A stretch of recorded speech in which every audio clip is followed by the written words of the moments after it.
السلام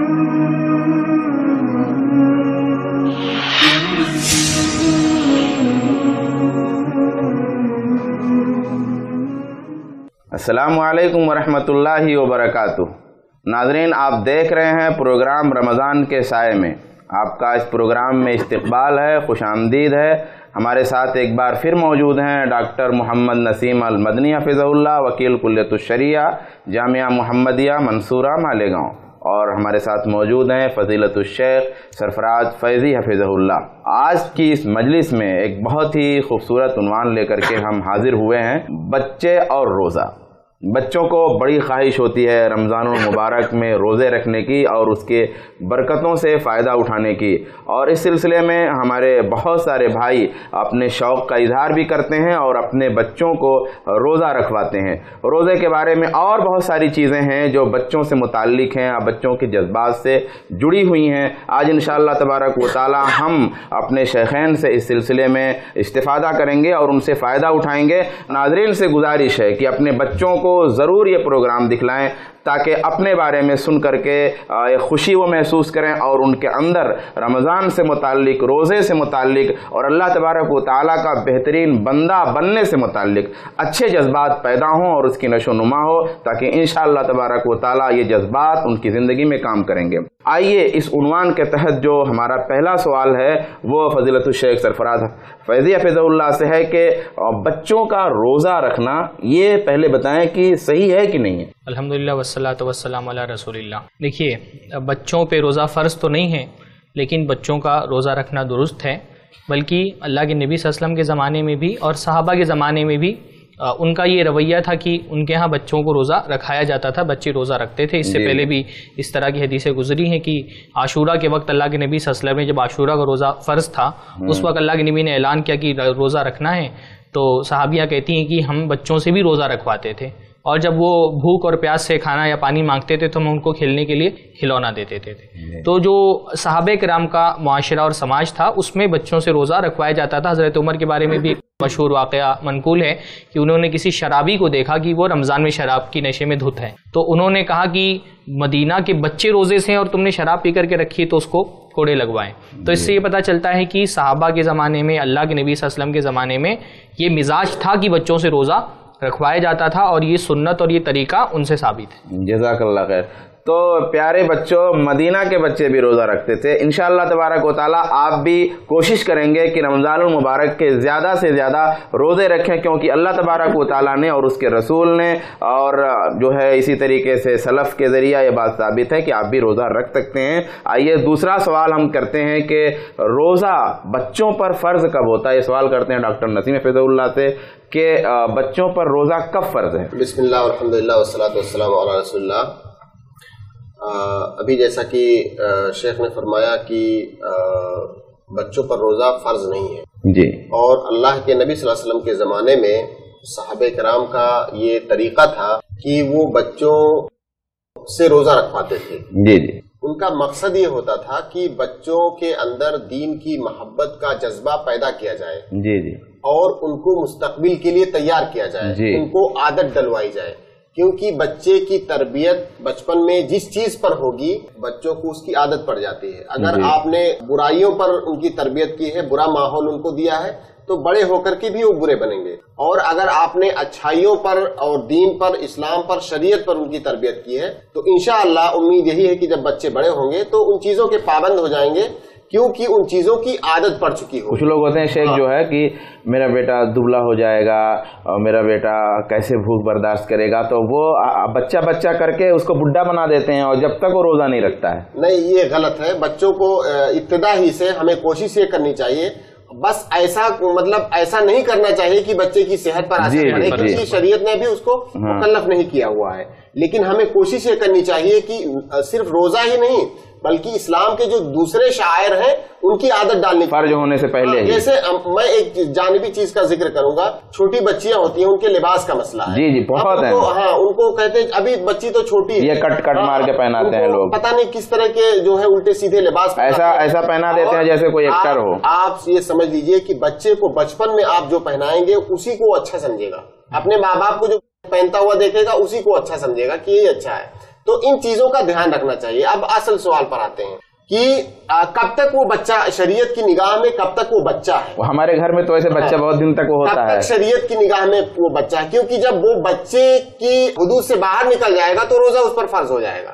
تو وہ بچہ کب تک ہے؟ جب تک وہ بالغ نہیں ہے تب تک اس کے اوپر روزہ فرض نہیں ہے. سوال ہے کہ وہ بالغ کب ہو جائے گا. اس سلسلے میں شروع کی نشستوں میں سے کسی نشست میں ہماری گفتگو بہت تفصیل سے ہوئی ہے، لیکن میں یہاں بچوں کے لیے ان کا دوبارہ مختصر طور سے ذکر کر دینا چاہتا ہوں. کوئی بچہ بالغ کب ہوگا اس کی چند علامتیں ہیں. پہلی علامت یہ ہے انبات، جس کو کہتے ہیں بال اگائیں، چہرے پر اس کے بال اگائیں، یہ علامت ہے اس کے بلوغ کی. دوسری علامت ہے احتلام ہونا، نائٹ فال جس کو کہتے ہیں. اگر یہ علامت ظاہر ہو جائے تو بچہ اپنے آپ کو بالغ سمجھ لے. اسی طرح سے اگر یہ دونوں علامتیں نہیں ہیں اور اس کی عمر 15 سال ہو جا رہی ہے، اگر 15 سال عمر ہو جا رہی ہے اس کی تو وہ بالغ سمجھا جائے گا. 15 سال کی عمر کے بعد بھی اگر بال یا احتلام والی بات نہیں ہو رہی ہے تو ہو سکتا ہے کوئی اس کو پرابلم ہو، لیکن وہ شریعت کی نگاہ میں بالغ مانا جائے گا. اسی طرح سے جو بچیاں ہیں ان کو ماہواری شروع ہو جائے یا حمل ہو جائے تو وہ بالغ مانی جائیں گی. یہ بات شاید آپ کو عجیب لگ رہی ہو کہ حمل کیسے ہو جائے گا. فرض کیجئے کسی بچی کی شادی کر دی گئی ابھی جو ہے، اور شادی کے بعد اس کو حمل ہو گیا تو ہم سمجھیں گے کہ اس کو ماہواری آ چکی تھی، کیونکہ اگر ماہواری نہیں آئی ہوتی تو وہ حمل نہیں ہوتا. تو یہ علامتیں ہیں. جب یہ علامتیں بچے یا بچیاں اپنے اندر دیکھیں، ہو سکتا ہے بہت ساری ان علامتوں میں سے کسی علامت کا دوسروں کو خبر نہ ہو، لیکن جو بچے ہمیں دیکھ اور سن رہے ہیں وہ ان کو اچھی طرح سے یاد کر لیں کہ یہ علامتیں جب وہ اپنے اندر دیکھیں تو وہ سمجھ جائیں کہ اب ہم شریعت کی نگاہ میں بچے نہیں رہے، اب ہم بڑے ہو چکے ہیں اور شریعت کی جو تکالیف ہے، جو شریعت کے احکام ہیں وہ ہمارے اوپر لاگو ہونے لگے ہیں. اور ایسی صورت میں ان کے لیے روزہ رکھنا ان کے اوپر فرض. جزاک اللہ خیر. ناظرین، جیسا کہ آپ نے سماعت فرمایا کہ بچہ کب بالغ ہو جاتا ہے شریعت کی نظر میں، شیخ نے اس کے بارے میں بتایا. یہ بات آپ کو دھیان رہنی چاہیے کہ ہمارے گھر میں، ہمارے سماج میں تو ایک بچہ کافی دنوں تک بچہ کہلاتا ہے، کیونکہ بڑوں کی نظر میں جو چھوٹا ہے وہ بچہ ہی ہے. لیکن اس بات کا ہمیشہ دھیان رکھنا چاہیے کہ بچہ ہمارا بالغ تو نہیں ہو گیا. کہیں ایسا تو نہیں ہے کہ جس کو ہم بچہ کہہ رہے ہیں وہ بالغ ہو چکا ہو شریعت کی نظر میں اور بہت ساری چیزیں اس پہ فرض اور ضروری ہو چکی ہوں، لیکن ہماری عدم توجہی کی بنیاد پر یا ہمارے دھیان نہ دینے کی وجہ سے ہمارا بچہ ان فرائض سے غافل رہ رہا ہو. اس کے بارے میں بہت دھیان کی ضرورت ہے.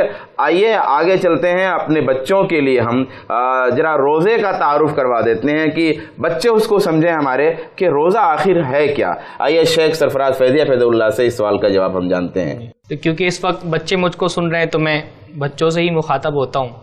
اگر ہم کو یہ سمجھنا ہو کہ روزہ کس کو کہتے ہیں تو ہم یہ سمجھیں نا کہ ہم جب کسی سے بہت محبت کرتے ہیں تو ہم چاہتے ہیں کہ اپنی محبت اس سے ظاہر کریں، ایکسپریس کرنا چاہتے ہیں اپنی محبت.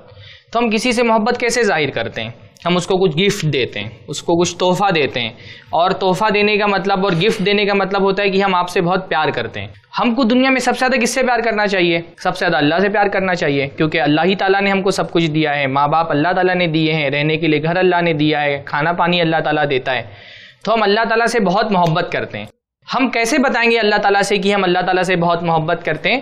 ہم عبادت کر کے اصل میں اللہ تعالیٰ کو میسج دیتے ہیں کہ اللہ تعالیٰ ہم آپ سے بہت لو کرتے ہیں، بہت محبت کرتے ہیں. اب وہ عبادت، چاہے ہم نماز پڑھنے جاتے ہیں تو نماز بھی کیا ہے؟ یہ اللہ تعالیٰ سے اپنی محبت کو ظاہر کرنا، ایکسپریس کرنا ہے کہ اللہ تعالیٰ ہم آپ سے بہت پیار کرتے ہیں اس لیے آپ کے لیے نماز پڑھ رہے ہیں. تو اللہ کے لیے نماز پڑھنا ہے. نماز بھی ہم جب پڑھتے ہیں نا تو یہ نہیں کہ امی بول رہی ہیں اس لیے نماز پڑھنا ہے یا ابو ڈانٹیں گے اس لیے نماز پڑھنا ہے. نماز پڑھنے میں بھی ہمارا خیال یہ ہونا چاہیے کہ اللہ تعالیٰ نا آپ نے ہم کو اتنا سب کچھ دیا ہے اور ہمارا اتنا خیال رکھتے ہیں اور ہمارے ابو کو اتنا پیسہ آپ نے دیا ہے اور ہم کو جو بھی کھانا پینا ملتا ہے، کھلونے ملتے ہیں، یہ اللہ تعالیٰ آپ نے دیا ہے ہم کو. تو آپ ہم سے بہت محبت کرتے ہیں تو ہم بھی آپ سے بہت محبت کرتے ہیں. اور آپ سے محبت ہم ظاہر کرنے کے لیے اللہ تعالیٰ کو ایک طرح سے ہم میسج بھیج رہے ہیں محبت کا اپنی نماز کے ذریعے سے. نماز پڑھ کے اللہ تعالیٰ کو محبت کا پیغام دے رہے ہیں. ایسے ہی روزہ بھی کیا ہے؟ اللہ تعالیٰ کے لیے گفٹ ہے. اللہ تعالیٰ کے لیے بچوں کی طرف سے ایک محبت کا پیغام ہے کہ اللہ تعالیٰ ہم آپ سے بہت پیار کرتے ہیں.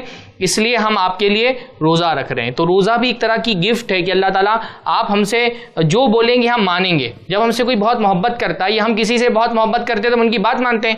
امی سے ہم بہت محبت کرتے ہیں تو امی کی بات مانتے ہیں, ابو سے محبت کرتے ہیں تو ابو کی بات مانتے ہیں. تو ہم اللہ سے محبت کرتے ہیں تو ہم اللہ تعالیٰ کی بات مانتے ہیں. تو اللہ تعالیٰ نے کہا ہے کہ اب فجر کی اذان ہونے کے بعد سے تم کو کھانا نہیں کھانا ہے اور تم کو پانی نہیں پینا ہے. تو ہم کو تکلیف ہوتی ہے, کبھی کبھی اللہ تعالیٰ کی بات ماننے میں تھوڑی سی تکلیف ہوتی ہے, لیکن اللہ تعالیٰ ہم اس تکلیف کو بھی برداشت کریں گے, لیکن آپ کے لیے ہم کھانا نہیں کھائیں گے, آپ کے لیے ہم پانی نہیں پئیں گے. تو یہ اللہ تعالیٰ کے لیے جب آپ تکلیف برداشت کرتے ہیں نا تو پھر اللہ تعالیٰ بھی آپ سے پیار کرنے لگتا ہے. جب آپ اللہ تعالیٰ سے پیار کرتے ہیں تو اللہ تعالیٰ بھی آپ سے پیار کرتا ہے. اور کتنا پیار کرتا ہے, اللہ کے نبی نے حدیث کے اندر فرمایا کہ روزہ رکھنے سے جب ایک روزے دار کے منہ سے بو آنے لگتی ہے, بعض مرتبہ ایسا ہوتا ہے کبھی کبھی کہ پیٹ خالی ہونے کی وجہ سے ہم زیادہ دیر بھوکے پیاسے رہتے ہیں تو منہ سے بدبو آنے لگتی ہے. تو اللہ تعالیٰ فرماتے ہیں کہ میرا بندہ جب روزہ رکھتا ہے اور اس کے منہ سے بو آتی ہے تو مجھے مشک کی خوشبو سے زیادہ پسند ہے. اور مشک جانتے ہیں آپ دنیا میں سب سے زیادہ خوشبو والی چیز ہوتی ہے مشک, جو ہرن سے نکلتی ہے. آپ اپنی امی سے اور اپنے ابو سے پوچھیں گے تو آپ کو یوٹیوب پہ ڈیٹیل سے بتائیں گے کہ مشک کیا ہوتا ہے. تو ایک خوشبودار چیز ہوتی ہے مشک. اللہ تعالیٰ کہتا ہے میں اپنے روزے والے بندوں سے اتنا پیار کرتا ہوں, روزہ رکھنے والوں سے, کہ ان کے منہ سے بدبو آتی ہے تو مجھے وہ خوشبو سے زیادہ اچھی لگتی ہے. اور ایک حدیث میں اللہ کے نبی صلی اللہ علیہ وسلم بتاتے ہیں ہم کو کہ روزہ رکھنے والوں کے لیے, جن کی عادت ہوتی ہے روزہ رکھنا, اللہ تعالیٰ نے ان کے لیے اسپیشل گیٹ بنایا ہوا ہے. جیسے ہم کسی پروگرام میں جاتے ہیں نا تو سیلیبریٹی لوگوں کے لیے اور بڑے لوگوں کے لیے اسپیشل گیٹ ہوتا ہے. تو جنت میں اسپیشل گیٹ جو ہے وہ روزے داروں کے لیے بنایا گیا ہے, جس کا نام ہے باب الریان. اس میں اسپیشل لوگ جائیں گے, اور وہ اسپیشل لوگ کون ہیں؟ روزہ رکھنے والے. تو روزہ رکھنے والے اللہ تعالیٰ کے اسپیشل بندے ہوتے ہیں. تو ہم کو بھی انشاءاللہ اللہ تعالیٰ کا اسپیشل بندہ بننا ہے اور ہم کو بھی انشاءاللہ جنت میں جانا ہے. تو اس کے لیے ہم کو تھوڑی سی تکلیف برداشت کرنی پڑتی دنیا میں. اگر ہم اللہ کے لیے تھوڑی سی تکلیف برداشت کریں گے تو اللہ تعالیٰ جنت میں ہم کو بہت زیادہ نعمتیں دے گا. اس میں سے ایک تکلیف یہ ہے کہ ہم روزے میں تھوڑی سی تکلیف برداشت کرتے ہیں, لیکن ہم کو یہ سوچ کے برداشت کرنا چاہیے کہ پیاس لگی ہے پانی نہیں پئیں گے, کیونکہ اللہ تعالیٰ اس کا ثواب ہم کو قیامت کے دن دے گا. اور بھوک لگی ہے کھانا نہیں کھائیں گے تو اس کا ثواب انشاءاللہ ہم کو قیامت کے دن دے گا. اللہ تعالیٰ ہم کو اپنے محبت کرنے والے بندوں میں سے بنائے گا اور اللہ تعالیٰ ہم سے محبت کرے گا اور ہم کو نعمتیں دے گا. جزاک اللہ خیر. پیارے بچوں, آپ نے شیخ صاحب کی بہت اچھی اور پیاری پیاری باتیں سنی. آپ لوگوں نے جہاں آپ رہتے ہیں وہاں ارد گرد دیکھا ہوگا بہت سارے لوگ جب کوئی بچہ روزہ رکھتا ہے تو اس کے لیے پروگرام کرتے ہیں اور اس کے لیے جشن مناتے ہیں. اس کو روزہ کشائی کا اردو میں نام دیتے ہیں, کہتے ہیں روزہ کشائی فلاں کی. آئیے ہم شیخ سے یہ بھی جانتے ہیں کہ یہ تو بات صحیح ہے کہ اللہ تبارک و تعالیٰ ہم سے روزے پسند کرتا ہے, ہم اللہ تعالیٰ سے محبت کرتے ہیں تو وہ پسند کرتا ہے. میدان محشر میں ہم روزہ رکھیں گے تو اللہ کے رسول خوش ہوں گے, اللہ خوش ہوگا, بہت ساری نعمتیں دے گا. لیکن سوال یہ ہے کہ یہ جو جشن ہم منا رہے ہیں روزہ رکھ کر کے, روزہ کشائی جو کر رہے ہیں, پروگرام جو کر رہے ہیں, تو کیا اللہ اس سے بھی خوش ہوتا ہے؟ کیا اللہ کے رسول صلی اللہ علیہ وسلم میدان محشر میں جانیں گے ہم ایسا کر رہے تھے تو کیا اس سے آپ خوش ہوں گے؟ اس کے بارے میں ہم شیخ سے جانتے ہیں کہ یہ کیا ہے روزہ کشائی. نہیں, بچوں خاص طور پہ اس میں بھی بچوں سے مخاطب ہونا چاہیے کہ بچوں کو یہ سمجھنا چاہیے کہ ہم نے روزہ کس کے لیے رکھا؟ اللہ تعالیٰ کے لیے رکھا. تو ہم بس روزے کے بارے میں, بلکہ ایک بات کہی جاتی ہے نا کہ روزہ اللہ کے اور آپ کے بیچ کا راز ہے. یعنی اللہ تعالیٰ کو پتا ہے کہ آپ نے چپکے سے کہیں پانی تو نہیں پی لیا, کہیں کھانا تو نہیں کھا لیا. تو ہم نے کیونکہ اللہ کے لیے روزہ رکھا ہے تو ہم کو لوگوں کو دکھانے کی ضرورت نہیں ہے. مطلب ہم پھول پہن کر کے اور یہ پہن کر کے اور لوگ گلیوں میں گھماتے ہیں, ان سب کی ضرورت ہم کو نہیں ہے, کیونکہ ہم نے لوگوں کے لیے تھوڑی روزہ رکھا ہے, ہم نے اللہ تعالیٰ کے لیے روزہ رکھا ہے. ہاں, امی ابو کو منع کرنا چاہیے کہ ہم کو نہیں چاہیے. ہاں, امی ابو اگر انعام دے رہے ہیں اور امی ابو اگر حوصلہ افزائی کر رہے ہیں, پیسہ دے رہے ہیں, کھلونا لا کر کے دے رہے ہیں تو کوئی حرج نہیں ہے, امی ابو تو کر سکتے ہیں. لیکن دنیا بھر کو دکھانے کی ضرورت نہیں ہے اور کوئی جو ہے محفل سجانے کی ضرورت نہیں ہے, بلکہ روزے داروں کی محفل قیامت کے دن سجے گی. روزے داروں کو اللہ تعالیٰ قیامت کے دن اونچا مقام دے گا. وہاں پہ جب اسپیشل گیٹ کے اندر داخل ہوں گے تب پتہ چلے گا کہ یہ اللہ تعالیٰ ان سے محبت کرتا ہے, اللہ تعالیٰ ان کا روزہ قبول کیا ہے. تو دنیا میں ان چیزوں کی کرنے کی ضرورت نہیں ہے. باقی شرعی لحاظ سے بھی جو ہے نا وہ اس طرح کی چیزوں سے پرہیز کرنا چاہیے. بعض مرتبہ ایسا ہوتا ہے کہ ایک چیز رسمن شروع ہوتی ہے, پھر آہستہ آہستہ وہ بدعت کے درجے میں پہنچ جاتی ہے, تو اس سے ویسے بھی شرعن پرہیز کرنا چاہیے. جزاک اللہ خیر. شیخ, ابھی اس سے پہلے ہم لوگ بات کر رہے تھے کہ وہ بچوں کو عادت دلانے والی بات, ابھی آپ ہی نے یہ بات کہی تھی. تو اس میں صرف اتنا جاننا ہے ایک لائن میں کہ فرضیت کی عمر سے پہلے جو روزہ رکھا جاتا ہے اس کا مطلب حکم کیا ہے؟ اس کا حکم مستحب ہے, یعنی پسندیدہ امر ہے. اس کا حکم استحباب ہے اس شرط کے ساتھ کہ بچے کو کوئی تکلیف نہ ہو. اچھا یہ تو ایک ذرا سے ایک بات تدریب کے حوالے سے میں یہ بھی بول دوں نا کہ بعض مرتبہ تدریب میں یہ بھی ہوتا ہے کہ آدھا دن کا روزہ رکھا دیا جاتا ہے بچوں سے, یعنی سحری کر لی اور ظہر تک کا روزہ رکھ لیا, یا ظہر بعد سے جو ہے روزہ رکھا دیا گیا, اثر بعد سے رکھا دیا گیا. تو علماء نے اس کی بھی اجازت دی کیونکہ ان کے اوپر کچھ بھی فرض نہیں ہے, تو تدریب کے لیے اگر ان کو آدھے دن کا ہی روزہ رکھا دیا جائے, ان کے اوپر کوئی واجب ہی نہیں ہے نا کچھ بھی. اس بات کی عادت ڈالنا ہے کہ جو ہے روزہ رکھا جاتا ہے, اللہ کے لیے بھوکا اور پیاسا رہا جاتا ہے. تو بچوں کے ہمارے کہتے ہیں نا عادت نہیں ہے, ہم اس کو عادت ڈلوا رہے ہیں. تو ہم کہتے ہیں نا آدھا روزہ آج رکھ لو آدھا کر رکھ لینا, تو اس کی بھی کوئی شرح حل نہیں ہے اس کے اندر. اچھا ایک بات پھر یہیں آگئی, جب آپ یہ بات چھڑ ہی گئی ہے تو ایک بات اور آ رہی ہے کہ لوگ جو بچوں کو عادت ڈلواتے ہیں تو وہ کہتے ہیں کہ پہلا روزہ, جب پہلا روزہ شروع ہوتا تو پہلا روزہ, یا پھر پہلا روزہ رکھواتے ہیں پھر آخری روزہ. اب یہ تو ایک جو کہ روزہ شروع ہوا تو جذباتی لحاظ سے ہو سکتا ہے ٹھیک ہو, لیکن اگر ایسا کوئی تصور ہو کہ روزہ کو باندھ دیا, پہلا رکھا اور آخری رکھا اور باندھ دیا, اگر اس کو کوئی شرعی رنگ نہ دیا جائے تو انشاءاللہ کوئی حرج نہیں. بچوں کی شوق اگر شرعی رنگ نہ دیا جائے, جیسے کہیں پر یہ مشہور ہو جائے کہ بچوں سے پہلا رکھوانا چاہیے اور آخری رکھوانا چاہیے, اس طرح عادت بنا لیا جائے کہ وہ شریعت کا رنگ اختیار کر لے, تو نہیں, ایسا نہیں کرنا چاہیے. لیکن اگر بچے کے شوق کو مد نظر رکھتے ہوئے ایسا کیا جاتا ہے کہ آج پہلا رمضان ہے, آج میرا بیٹا روزہ رکھے گا, کوئی بات نہیں, یا رمضان جا رہا ہے آج آخری روزہ, میرا بیٹا آج روزہ رکھے گا, تو انشاءاللہ کوئی حرج کی بات نہیں, بس اس کو شریعت کا رنگ نہیں دینا. جزاک اللہ خیر. اچھا ابھی گفتگو میں آپ لوگوں نے بتایا جو ہے کہ بچہ فلاں نشانیاں ہو جائیں تو بالغ ہو جاتا ہے. اب جب بچہ بالغ ہو گیا, نشانیاں آ گئیں, اور چونکہ اس کے تصور میں بیٹھا رہتا ہے کہ وہ بچہ ہے, گھر والوں کے تصور میں بھی یہ بیٹھا ہوا کہ بچہ ہے, لیکن اگر کوئی شریعت کو جانتا ہے اور بچہ بالغ ہو چکا, نشانیاں آ گئی ہیں, اب وہ تھوڑا تنبیہ کر دیا, تھوڑا سا مار دیا, تو چونکہ اس کے بارے میں مارنے کا ذکر روایتوں میں شاید نہیں ملتا ہے, نماز کے بارے میں ملتا ہے, تو کیا کچھ جواز ہے کیا؟ جی دیکھیے, حدیث کے اندر ہے کہ کلکم راعٍ وکلکم مسئول عن رعیتہ, آپ بچے کے مسئول ہیں, آپ بچے کے ذمہ دار ہیں. ایک ایسا کام جو اس کے اوپر اللہ رب العالمین نے فرض کر رکھا ہے, اگر وہ اس میں کوتاہی کر رہا ہے اور آپ نظر انداز کر رہے ہیں تو آپ ذمہ دار ہیں. جی. تو ایسا نہیں ہے کہ اگر اس میں تعدیب کا ذکر یا مارنے کا ذکر نہیں تو آپ ایسا نہیں کر سکتے. ضروری ہے کہ آپ اس کی تعدیب کریں جس بھی طریقے سے آپ کر سکتے ہیں. نماز پر قیاس بھی کر سکتے ہیں. جی بالکل, کسی بھی واجب کام میں وہ کوتاہی کر رہا ہے تو آپ اس کی تعدیب کریں گے. جی جی, آپ اس کو مار سکتے ہیں, ڈانٹ سکتے ہیں, یا جو بھی طریقہ آپ کے پاس ہے مناسب طریقہ جی جی کہ جو ہے آپ اس سے روزہ رکھوائیں جب اس کے اوپر روزہ فرض. جزاک اللہ خیر. اچھا یہ مارنے والی بات یہ نہیں, بہت چھوٹی عمر میں تو ظاہر سی بات ہی نہیں مارنا چاہیے, بعض مرتبہ سے بلوغت کے قریب پہنچ گئے. بلوغت کے بعد ہی کی بات, لیکن جب بالغ ہو جائے اور پھر نہ رکھے تو وہاں بات مارنا ہی. جی جی, وہاں اس پر بات ہو رہی ہے. اچھا یہ مارنے کے حوالے سے ایک بات یہ بھی رکھنا چاہیے کہ مارنا جو ہے وہ اگر مصلحت میں ہو تو مارنا چاہیے. جی جی, اور مارنے سے پہلے کی بہت سارے جو اسٹیپ ہوتے ہیں, تربیت کرنا, ذہن سازی کرنا, مارنا ایک بہت استثنائی صورت ہے. اور پھر مارنے کے حوالے سے جو احکام ہے کہ شدت سے نہیں مارے, چہرے پہ نہیں مارے, وہ ان سب کا بھی قیاس کرنا چاہیے. مارنا بہت ایکسٹریم صورت ایک ہے. اچھا ابھی یہ روزے کی بات چل رہی تھی بچوں کی افطاری, یعنی ابھی روزہ تو وہ نہیں رکھ رہے ہیں, کچھ گارجین ہوتے ہیں کہ وہ بچوں کو لے کے جاؤ اور اندر کرو, اور کچھ لوگ ہوتے ہیں جو بچوں کو بیٹھاتے ہیں اور مطلب بیٹھا کر کے اب جب بچے بیٹھ گئے افطاری پر, کچھ گھر والے ان کو دے دیتے ہیں کھانے کے لیے. کیا ایسا بہتر نہیں ہوگا کہ اگر بچوں کو آپ بیٹھا رہے ہیں افطاری پہ تو تھوڑا سا ایک آداب کے ساتھ بیٹھیں, اور جب سب شروع کریں تب وہ شروع کریں, تاکہ وہ افطاری کے جو آداب ہیں اس کا ایک جذبہ ہونے, مطلب ایک کوئی فقہی بات شاید نہ ہو, لیکن پھر بھی شریعت کے مزاج سے اس میں کیا بات ملتی ہے ہم کو؟ دیکھیے ایسا کرنا کہ جب افطاری گھر میں پکائی جا رہی ہے تو بہت سارے گھروں میں دیکھا جاتا ہے کہ افطاری پک رہی ہے, بچوں کو کھانے کے لیے دیا جا رہا ہے. دیکھیے شرعاً تو کوئی مانے نہیں, کیونکہ ان کے اوپر واجب نہیں ہے, لیکن مناسب طریقہ مجھے یہ عادت والی بات کہ ہاں ان کو عادت ڈلوانے کے لیے ان سے کہا جائے بیٹا تھوڑا سا صبر کرو, ابھی افطاری کا وقت ہو رہا ہے تو سب لوگ ساتھ میں کھائیں گے.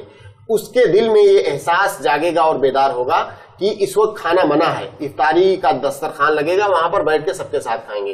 اور جب افطاری کا دسترخوان لگے تو وہاں سے آپ بچوں کو بھگائیں نہیں, وہاں پر بٹھائیں. اس سے بچوں کے اندر شوق اور جذبہ پیدا ہوگا, اور کنٹرول. جیسے آج وہ روزہ نہیں تھے تو ان کو لگے گا کہ ہمیں کل روزہ رکھنا چاہیے, تو ہمیں بھی اتنی ہی اہمیت دے کر کے اس دسترخوان پر بٹھایا جائے گا جتنا ہمارے بڑے بھائی کو جو کہ بڑا ہے. جی جی, تو بچوں کو اس کی عادت ڈلوانی چاہیے, ان کو پیار سے بٹھانا چاہیے. اور یہ بھی ایک مطلب ایک طرح سے شعیرہ ہے, افطاری کرنا یہ اسلام کا شعیرہ ہے. تو اس شعیرے میں بچے کو شامل کرنا چاہیے تاکہ اس کو شعیرہ یعنی علامت افطاری کرنا اور بچے کو اس میں شامل کرنا چاہیے تاکہ اس کو شوق پیدا ہو, آئندہ کے لیے حوصلہ پیدا ہو, اور وقت ہو جائے تبھی وہ بھی بہت چھوٹا بچہ ہوتا ہے, دودھ پیتا بچہ ہے, اس بچے کی بات کر رہے ہیں جو تھوڑا شعور ہو گیا, شعور آ جائے ہماری باتوں کو, تھوڑا تمیز پیدا ہو گیا, ورنہ وہ 2 سال کا دودھ پیتا بچہ تو جانتا ہی نہیں کہ مطلب وہ جان رہا ہے. جو ہمارے عام طور پہ اثر بات کا جو روزہ ہوتا ہے نا, وہ بہت اس طرح سے مفید رہتا ہے کہ بچے سے کہا جائے اثر سے تم روزہ ہو تو اتنا اس کی تربیت بھی ہو جاتی ہے, جی شوق بھی پیدا ہو. جزاک اللہ خیر. اچھا,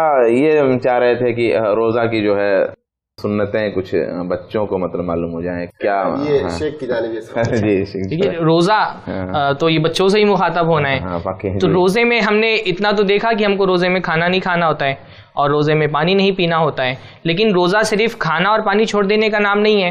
روزہ اصل میں کیونکہ ہم اللہ تعالیٰ سے محبت کے لیے رکھ رہے ہیں نا, تو ہم کو روزے میں بہت سارے کام کرنے ہوتے ہیں. روزے میں خاص طور پہ ہم کو نماز کی زیادہ پابندی کرنی چاہیے. ویسے تو ہمیشہ نماز کی پابندی کرنی چاہیے, لیکن روزے میں خاص طور پہ ہم کو برابر نماز پڑھنا چاہیے. اگر مسجدیں کھلی ہوئی تو مسجد میں پڑھنا چاہیے, گھر میں بھی برابر نماز کی پابندی کرنی چاہیے. کیونکہ جب روزے میں ہم جو اللہ تعالیٰ نے ہمارے لیے حلال کی ہے چیزیں, جن کا کھانا ہمارے لیے جائز ہے, اور وہ ہم اللہ تعالیٰ کے لیے نہیں کھا رہے, تو جو چیزیں ہم پر حرام کی ہیں وہ ہم کیسے کر سکتے ہیں. تو نماز چھوڑنا تو ہمارے لیے حرام ہے, نماز چھوڑنے پر ہم کو گناہ ملتا ہے, تو روزہ رکھتے ہوئے ہم گناہ کا کام کیسے کر سکتے ہیں. اس لیے نماز برابر پابندی سے پڑھنا چاہیے. اسی طرح سے روزہ رکھتے ہوئے ہم کو شرارت نہیں کرنی چاہیے, کوئی گندی بات زبان سے نہیں نکالنی چاہیے. بلکہ ہمارے نبی صلی اللہ علیہ وسلم نے فرمایا ہے کہ جب کوئی آپ سے کوئی گندی بات کرے, کوئی آپ کو گالی دے, کوئی بری بات کرے, تو آپ رک جاؤ, آپ اس سے بولو کہ میں روزے سے ہوں, میں رمضان چل رہا ہے, اگر روزہ نہیں رمضان چل رہا ہے, میں رمضان میں گندی بات نہیں کرتے ہیں. رمضان میں آپ کو خود لوگوں کو بھی روکنا چاہیے اور آپ کو خود بھی اس سے رکنا چاہیے. تو روزے میں اور پھر زیادہ سے زیادہ آپ کو نیکی کا کام کرنا چاہیے. کوئی اگر آپ کسی کو کچھ اللہ تعالیٰ نے آپ کو پیسہ دیا ہے تو غریب لوگوں کو دینا چاہیے. امی ابو جو پیسہ دیتے ہیں اس میں سے بھی, بلکہ ماں باپ کو اس کی تربیت بھی کرنی چاہیے. سخاوت, یہ سخاوت ایک ایسی چیز ہے وہ اپنے آپ نہیں پیدا ہوتی ہے. تو ماں باپ کو بھی تربیت کرنی چاہیے کہ بچے جو ہیں کچھ پیسہ ان کو دیں تاکہ وہ دوسروں تک کے بانٹیں. اس سے جو سخاوت جو ہے وہ پیدا ہوتی ہے نفس کے اندر. تو آپ کو وہ بھی کرنا چاہیے. آپ کو زیادہ زیادہ دعائیں پڑھنی چاہیے, کیونکہ میں نے بتایا نا روزہ رکھنے والوں سے اللہ بہت محبت کرتا ہے, اور جب وہ دعا کرتے ہیں تو اللہ تعالیٰ ان کی دعا سنتا ہے. ہمارے نبی نے بتایا ہم کو کہ جب روزے دار دعا کرتا ہے تو اس کی دعا سنی جاتی ہے. تو آپ کو بہت بہت دعا کرنا ہے, اپنے لیے دعا کرنا ہے, اپنے امی ابو کے لیے دعا کرنا ہے, دادا دادی کے لیے دعا کرنا ہے, نانا نانی کے لیے دعا کرنا ہے, اور یہ جو ہمارے علماء ہیں ان کے لیے بھی, ہمارے دین کے لیے, ہم سب امت والوں کے لیے دعا کریں. ہاں, بچے جو ہے بہت معصوم ہوتے ہیں, ان کا دل بہت پیارا ہوتا ہے, ان کو اللہ تعالیٰ سے دعا کرنی چاہیے. ہو سکتا ہے ان کی دعائیں ہمارے حق میں قبول ہو جائیں. بعض جو ہے ہمارے علماء, ان کا یہ معمول تھا کہ جب کسی مدرسے میں جاتے تو مدرسے کے طلبہ سے کہتے تھے تم ہمارے لیے دعا کرو. کیونکہ وہ خالص, وہ معصوم ہے, ان سے گناہ کم ہوا ہے, پھر وہ اللہ کے راستے میں نکلے ہوئے, تو ان کی دعا کا بہت اثر ہوتا ہے. پوری امت کے لیے آپ کو دعا کرنا ہے, ہمارے ہندوستان کے مسلمانوں کے لیے دعا کرنا ہے, خوب خوب دعا کرنی ہے آپ کو انشاءاللہ. جزاک اللہ خیر. ایک بات اور بچوں کو بتا دیں, کیونکہ امی ابو بہت دفعہ بچوں کی بات مانتے ہیں اور بچے ضد کرتے ہیں نہیں ہم کو یہ چاہیے, تو امی ابو کو ماننا پڑتا ہے یا بھائی کو ماننا پڑتا ہے. تو گھر میں اگر کوئی روزہ نہیں رکھتا ہو, اگر کوئی کھانا کھاتا ہو رمضان کے مہینے میں, تو اپنے ذرا ہم بچوں کو بتائیں کہ وہ اپنا امی ابو اگر ایسا کرتے ہیں, بھائی اگر ایسا کرتا ہے, بہن اگر ایسا کرتی ہے, کوئی گھر میں ایسے بڑا کہتا ہے تو وہ ضد کریں, جیسے کھلونے کے لیے ضد کرتے ہیں. ذرا ہمارے بچوں, ہمارے آئی+ ٹی وی دیکھنے والے بچے ویسے بھی دائی ہیں الحمدللہ. تو آپ لوگ دائی ہیں نا, آپ لوگ دعوت کا کام کرنے والے ہیں, تو دعوت کا کام سب سے پہلے اپنے گھر میں کرنا چاہیے. آپ لوگ نیکی کی طرف لوگوں کو بلانے والے ہیں, تو سب سے پہلے کن لوگوں کو نیکی کی طرف بلانا ہے؟ اپنے گھر والوں کو نیکی کی طرف بلانا ہے. آپ نے نبی صلی اللہ علیہ وسلم کی زندگی کے بارے میں پڑھا ہوگا کہ اللہ کے نبی نے سب سے پہلے اپنے گھر والوں کو دین کی طرف بلایا. تو آپ کو انشاءاللہ ابھی سے دائی بننا ہے, ابھی سے دین کی دعوت دینی ہے, اور اس کی شروعات آپ کو کہاں سے کرنی ہے؟ اپنے گھر میں کرنی ہے. اگر آپ کے گھر میں کوئی روزہ نہیں رکھ رہا ہے, آپ کو ان کو سمجھانا ہے. اور بچے ماشاءاللہ جتنے اچھے سے سمجھا لیتے ہیں, بچوں کی منطق الگ ہی ہوتی ہے نا, عورتوں سے بھی الگ ہوتی ہے, مردوں سے بھی الگ ہوتی ہے. تو بچوں کی منطق بالکل الگ ہوتی ہے. جیسے آپ کبھی کھلونے کے لیے ضد کر لیتے ہیں نا کہ ابو ہم کو کھلونا لا کر کے لانا پڑتا ہے, اور ابو کو لا کے دینا پڑتا ہے, ویسے آپ کو ضد کرنی کی نہیں, ابو آپ روزہ رکھو, امی آپ روزہ رکھو, کیونکہ ہم کو جنت میں سب کو ساتھ میں جانا ہے نا. اگر امی ابو روزہ نہیں رکھیں گے تو ہم کو جنت میں امی ابو نہیں ملیں گے, اللہ تعالیٰ غصہ ہو کر کے ان کو جہنم میں ڈال دے گا. تو سب کو جنت میں ساتھ میں ملنا ہے, تو امی ابو کو ہم کو بولنا ہے کہ ہاں بھائی ہے, ماموں ہے, چاچا ہے, سب کو بولنا ہے کہ روزہ رکھو, تاکہ ہم سب جنت میں ایک ساتھ, وہ روزے دار والے گیٹ میں سب انشاءاللہ ایک ساتھ جنت میں جائیں گے. جزاک اللہ خیر. تو پیارے بچوں, بہت اچھا آپ نے سنا ہمارے جو ہے شیخ سرفراز فیضی حفظہ اللہ کو اور ڈاکٹر نسیم مدنی حفظہ اللہ کو, بڑی پیاری پیاری باتیں اور بڑی اچھی اچھی باتیں آپ نے سنی. انشاءاللہ آج آج سے ہم عہد کرتے ہیں اور اپنے دل میں پکا ارادہ کرتے ہیں کہ انشاءاللہ ابھی اگر ہم نے نہیں رکھا ہے تو آگے رمضان کے روزے رکھیں گے. ابھی کچھ غلطیاں ہو گئی ہیں تو آگے جو روزے آنے والے ہیں ان میں غلطیاں نہیں کریں گے انشاءاللہ. قرآن پڑھیں گے دھیان سے, سنتیں ادا کریں گے اور پیاری پیاری جو ہے نبی صلی اللہ علیہ وسلم کی جو سنتیں ہیں ان پہ عمل کریں گے انشاءاللہ. اللہ تبارک و تعالی ہم کو, آپ کو, سب کو, سارے گھر کو, سارے لوگوں کو توفیق دے اور ہماری حاضری کو قبول فرمائے. آمین. والسلام علیکم ورحمۃ اللہ وبرکاتہ. ایسے ہی اور ویڈیوز بنانے میں ہماری مدد کریں.